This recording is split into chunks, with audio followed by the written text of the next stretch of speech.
different elements to this movie, which is another reason I was really attracted to it, that really forced me to be very prepared, probably more prepared than I've ever been to go into a movie. New information about the 1999 movie Life has fans shocked and talking non-stop. From strange behind-the-scenes moments to surprising things the cast admitted. What really happened during the 3 months of filming in California? And why did one simple scene with glass bottles become one of the most talked-about moments in the entire movie? Join us as we peel back the curtain on one of the most underrated films of the 90s and discover the truth behind the laughter. Number 15. The movie that almost didn't exist. The project had big challenges from the start because Hollywood studios were unsure if people would like a comedy about wrongful imprisonment and racism. Some executives thought the topic was too serious for Murphy and Lawrence's humor, while others doubted if viewers would stay interested in a story that spanned 65 years. The script was revised many times as writers Robert Ramsey and Matthew Stone tried to mix humor with the serious themes of injustice and survival. Despite these concerns, Murphy remained committed to the project because he believed it offered him a chance to showcase his dramatic range while still delivering the comedy that fans expected from him. The studio eventually greenlit the production with a substantial budget in July 1996, trusting that the star power of Murphy and Lawrence would be enough to draw audiences into theaters. As the studio grappled with creative choices, the true challenge of realizing this ambitious story was just starting, demanding the skills of Hollywood's finest artists. Number 14. The reunion 7 years in the making. Life was the second film featuring Eddie Murphy and Martin Lawrence, following their first collaboration in the 1992 romantic comedy Boomerang. In that movie, Murphy starred as Marcus Graham, while Lawrence played his friend Tyler. Although Boomerang was a moderate success that highlighted their chemistry, Life allowed them to work as equals and lead a film together. When Life was made, both actors were at different career stages, with Lawrence gaining fame from his show Martin and films like Bad Boys. This allowed them to be co-stars instead of in lead and supporting roles, changing the production structure. The screenplay provided them almost equal screen time, making their characters' relationship the core of the story rather than just comic relief. The 7-year interval between Boomerang and Life helped both men grow as actors while strengthening their friendship and chemistry. Number 13. Rick Baker's Oscar-nominated magic. To transform Eddie Murphy and Martin Lawrence from young men in their 30s to elderly prisoners in their 90s, the production brought in makeup artist Rick Baker, a 5-time Oscar winner known for films like An American Werewolf in London and Ed Wood. Baker faced the challenging task of creating realistic aging effects for scenes where the actors moved, talked, and expressed emotions. Transforming the actors involved more than just adding wrinkles and gray hair. It required reshaping their faces to make them look like they had spent decades in a Mississippi prison. Baker and his team at Cinovation Studios age makeups and things like that are the most difficult to do. That's usually what I do on Eddie anyways. It's not like he does a lot of rope. Spent months creating prosthetics for Murphy and Lawrence, combining traditional makeup with digital techniques. For Murphy's character, Ray Gibson, Baker used detailed face pieces and adjusted his movements. Each filming day, Murphy spent hours in the makeup chair as the team applied each piece. Martin Lawrence's makeup was similar, but critics found Murphy more convincing. Some believed Murphy embodied the character better, while Lawrence occasionally seemed younger. This could be due to Murphy's talent for portraying various ages. Despite these subtle differences, both actors delivered performances that made audiences forget they were in their 30s, acting as if they were in their 90s. As Baker crafted his makeup magic, another Hollywood icon was readying himself for the cameras despite serious health issues. Number 12. Rick James's painful performance. Rick James portrayed Spanky, a Harlem nightclub owner who coerces Ray and Claude into bootlegging to settle their gambling debts. Many viewers didn't recognize him in the 30s costume. His performance brought a genuine threat to the character while maintaining necessary humor in early scenes. His interactions with Murphy and Lawrence felt authentic, despite his limited screen time. James's limp in those early scenes was real, He had hip replacement surgery weeks before filming and was still in pain. The production team suggested delaying his scenes, but James insisted on performing as planned, determined not to let his condition affect his character or the schedule.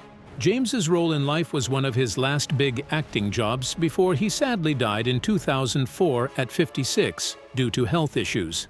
And his performance is still a memorable part of the film's beginning that starts everything. Number 11. The cornbread scene that became iconic. One of the most famous scenes in life is when Ray Gibson defends his cornbread from another inmate, Goldmouth. He shouts with a strong New York attitude that no one will take his food. This moment happens early in the film at the Mississippi prison camp. You can't have my cornbread, that's for damn sure. Because if you try to take my cornbread, part 2 of my killing spree gonna begin up in here on your ass right now. And shows Ray's tough spirit and bravery. Murphy's delivery of the line is so memorable that fans can still quote it years later. Murphy's performance in this scene is remarkable, as he improvised much of the dialogue, infusing it with his unique energy and authenticity. Director Ted Demme recognized this talent and kept the camera rolling, capturing the character's raw anger and determination. The other actors, including Goldmouth and Anthony Anderson as Cookie, responded organically, unaware of Murphy's next move or intensity. The cornbread scene has gained immense popularity, with fans frequently quoting Ray's iconic line in daily conversations and on social media. This highlights the blend of humor and a serious message in the scene. Ray's passionate defense of his cornbread symbolizes his struggle to maintain dignity and identity within a harsh system. Audiences appreciated this deeper significance while enjoying the humor of the moment. Murphy's talent for creating amazing moments was matched by his co-star's dedication to tough scenes. Number 10. Martin Lawrence's genuine toe incident. In a strong scene from 1972, Claude Banks finally snaps after not talking to Ray for years. He runs past the guards to grab a pie, showing he won't be controlled by the harsh prison. As punishment, both Ray and Claude must stand barefoot on glass bottles in the hot sun, with guards ready to shoot if they move. This moment is important for their friendship, as they finally make up after being apart for so long.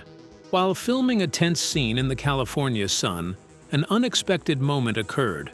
Martin Lawrence, standing barefoot on a crate of bottles, jokingly said one of his toes had slipped into a bottle and was stuck.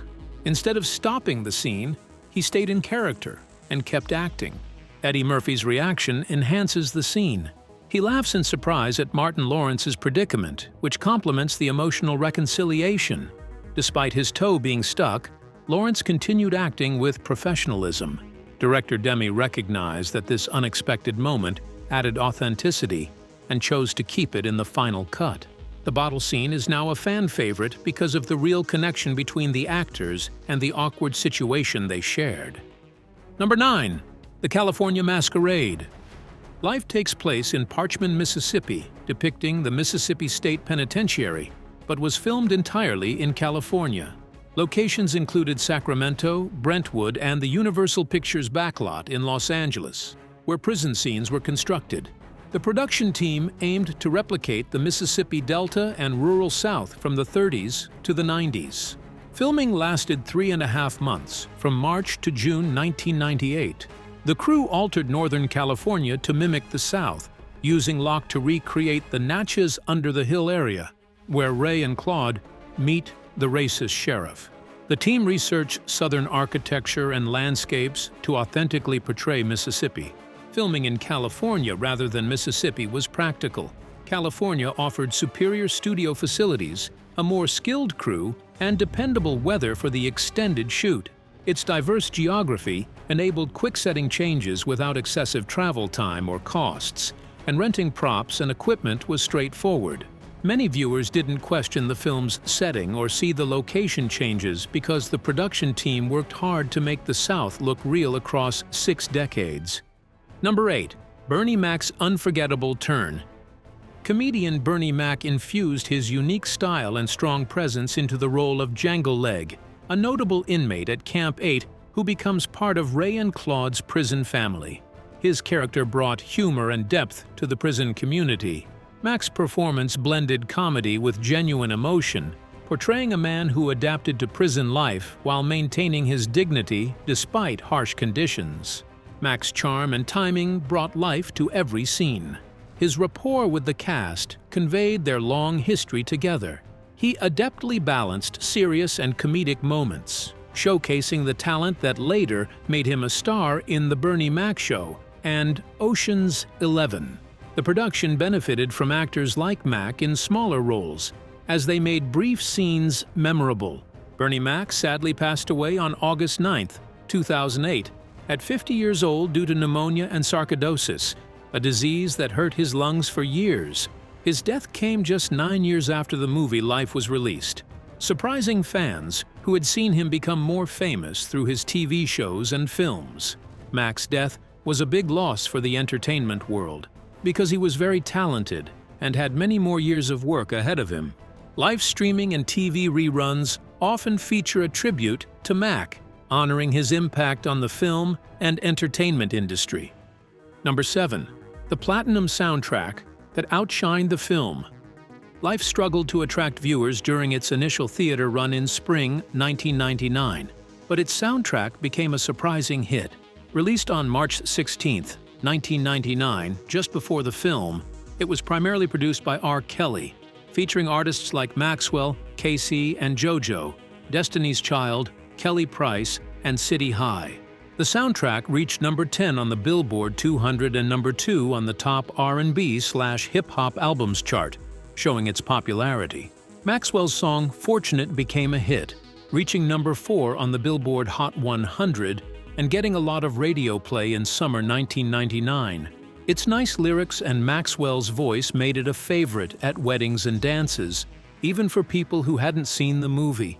In June 1999, just 2 months after the film's release, the soundtrack went platinum, selling over 1 million copies, surpassing the film's popularity. The song Fortunate was certified gold on June 2, 1999, for selling 500,000 copies, becoming a top R&B hit. City High's What Would You Do initially struggled but gained popularity in 2001, reaching number 8 on the Billboard Hot 100. The soundtrack's success showed that the film reached some viewers, even if they didn't watch it in theaters, and it kept life in people's minds as it built its fan base. Number 6. Anthony Anderson's breakout moment. Anthony Anderson, who later starred in Blackish, had an early important role in the movie Life. He played Cookie, a funny and heartfelt prison inmate among the Camp 8 characters. Although his part was smaller than those of Murphy and Lawrence, Anderson stood out with his great comedic timing, making even short scenes memorable. During the filming of Life in 1998, Anthony Anderson was not well known. He had been acting in small TV roles on shows like Hang Time and NYPD Blue, working with famous comedians like Murphy and Lawrence. He realizes you're put in a situation that's beyond your control. You have to try to make the best of it. Helped him learn how big Hollywood movies were made. He observed how they prepared for scenes, talked to directors, and kept their energy up during long days of shooting. After Life, Anderson's career took off with roles in Big Mama's House and Barbershop, leading to his show All About the Andersons and a part in Blackish, earning him an Emmy nomination. Number 5. Ted Demme's steady hand and tragic loss. Director Ted Demme had a distinct style and a strong sense of tone in life. To my set, I'm the director, Ted Demme. He effectively balanced comedy, drama, and social issues early in his career. He encouraged actors to explore their characters and improvise while maintaining a clear vision for the story's progression. Demme understood the film needed to be an entertaining buddy comedy, address racism seriously, reflect on friendship and resilience, and highlight Rick Baker's makeup talents. On January 13, 2002, Ted Demme, a director known for his work on Life and Blow, collapsed while playing basketball in Los Angeles and died from a heart attack at just 38 years old. His unexpected death shocked many because he seemed healthy and was busy with new projects. Doctors found that he had an enlarged heart, a serious issue he might not have known about. His passing reminded everyone that heart problems can happen suddenly, even to healthy people. Demme's passing meant that life would forever remain part of an unfortunately brief filmography from a director who had shown tremendous promise and versatility across different genres. Number 4. The box office disappointment that became a cult classic. When Life debuted in North American theaters on April 16, 1999, it appeared set for success.